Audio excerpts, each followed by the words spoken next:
धुरंधर या चित्रपटाची कथा इतकी घट्ट लिहिली गेली आहे की 4 तासांचा चित्रपट कधी संपला ते कळलेही नाही. जर दिग्दर्शन 19-20 असेल तर मात्र चित्रपटात थोडासा फरक पडत नाही, पण पेनाची शाई 19-20 झाली तर मात्र चित्रपट बुडतो. पण आदित्य धरने इतका घट्ट चित्रपट लिहिला आहे की विचारू नका.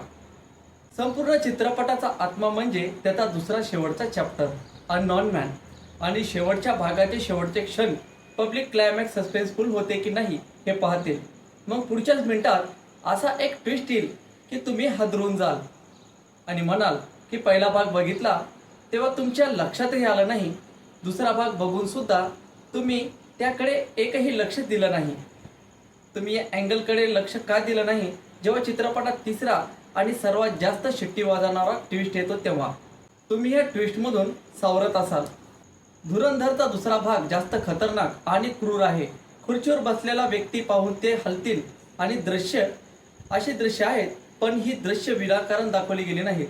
त्यामागे राग आणि सूड दडलेला आहे. रणवीर सिंगचा तरुण वयाचा बदला घेण्याचा सीन जो चित्रपटाच्या सुरुवातीच्या 10 मिनिटांनंतर सुरू होतो, तो 10 मिनिटांचा मोठा सीन आहे. गाजर मुळ्याप्रमाणे ते आपल्या गावातील आमदाराच्या कुटुंबियांना मारत आहेत. या चित्रपटाने 30 मिनिटात इतका मसाला दिला आहे की अनेक महिने वाद सुरू राहू शकतो.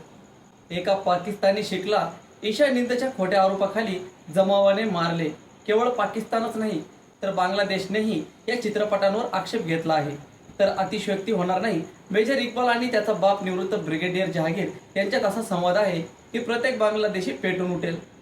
तुम्ही जर धुरंधरचा दुसरा भाग पाहिला असेल आणि तो तुम्हाला कसा वाटला आम्हाला नक्कीच कमेंट बॉक्समध्ये कळवा.